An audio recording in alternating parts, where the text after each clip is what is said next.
Why has the stock price dropped so much from its recent high of $40? Roughly 10 or maybe 13%. This is a massive decline that we haven't seen in a while. Since Tesla exceeded earnings, the stock price ought to have increased. Let's examine why this might not be the case. First of all, this was something that most of us anticipated. I even predicted that the stock price would rise before earnings and then decline afterward, as it usually does regardless of how positive the report is. This is just the general pattern that we frequently observe by the rumors. In addition, we have recently seen an insane run in the price of stocks. Many investors, especially bears, had been anticipating a pullback for some time. But it didn't occur and kept reaching only roughly 300. I did say that it could very likely hit 300. And while it was just over $299, it pretty much got there. However, the earnings call didn't offer Wall Street enough substance to overcome the negative short-term news, which was that Q3 would not be a very good quarter because there would be some significant shutdowns. Elon gave only a few details. He mentioned that it would be worldwide, but he did not specify that it would involve all factories. He also mentioned that battery upgrades will be involved. Given that Elon made specific mention of batteries, anyone here is free to conjecture as much as they like about what this means. I believe there's a chance that Tesla is switching to the new batteries made by CATL to replace the current LFP batteries. This would need a worldwide shutdown in Shanghai, Fremont, and possibly Berlin. Although it's unclear, most people assume that this also means the vehicle shutdown. Would this be limited to the Model 3 lines and an upgrade to Highland? Hopefully, the Tesla community seems divided between the Highland being a ghost and then it obviously being real due to all the leaked photos we've seen. However, I would estimate that about 75% of the community is on Team Highland and seem very positive it will be a thing going forward. If there is a Highland update, then I think we can all agree that the obvious time to do this would be during the downtime. In addition, there's a chance that this upgrade could even extend to front and rear as the new kernel battery is actually structural. Yes, the Highland potential is very exciting with the downtime too. It is likely that Tesla will exhaust almost all the Model 3 inventory by the time it launches, so there shouldn't be any Osborne effect. This is pretty clever if they juggled inventory that well. I mean, it's not that hard to think of and makes perfect sense. So why wouldn't they do that now? This is perhaps reaching a bit. But if all the factories are down and they're upgrading all of them and all the batteries, then perhaps even we could see the Model A Juniper update. There is a chance that this new Cal factory has 80 gigawatt-hour capacity. That is a lot of sales and can likely mean there is enough sales for the Model Y and Model 3. Wall Street had predicted that this would be bad news, but the Tesla bulls see factory upgrades as good news. Even if it isn't a Highland update, it should be something that streamlines operations and lowers costs. Fingers crossed for Highland though. As I mentioned earlier, we don't know how long the lines may be down for or how much production we might lose. At best, a month.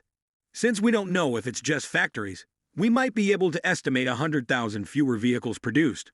So 350,000 vehicles for Q3. If I had to guess, Tesla has a surplus of approximately 90,000 vehicles, which is the total difference between the number of vehicles produced and delivered over the last 4 quarters.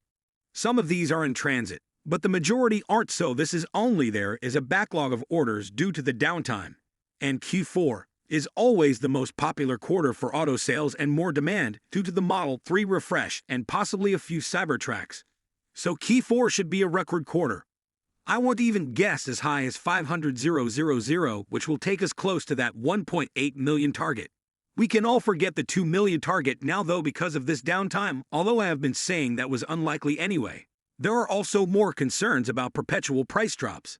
Nevertheless, it may be difficult for Tesla to push more than 400,000 deliveries this quarter. Elon claims that when interest rates are higher, everything is related to them. This is very basic economics. Cars cost more to buy because there's more interest to pay, so demand declines when prices rise. There's a chance we see another 0.25% rise in rates, which will mean Tesla's prices will drop slightly more, of course, just in the US, but it might also mean the dollar strengthens more. We also know that Tesla's profits are somewhat hurt by the foreign exchange rates.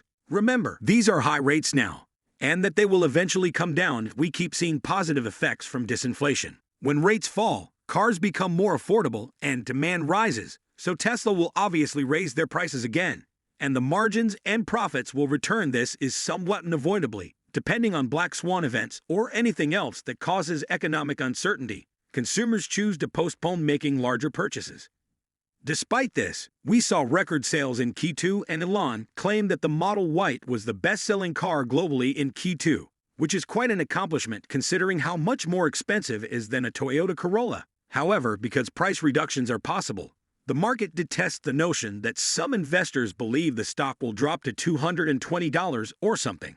Even though that could be a great buying opportunity if it does, since the market has become more optimistic, and we are getting closer to the Cybertruck debut, I believe it will gradually begin to rise over the next week or two.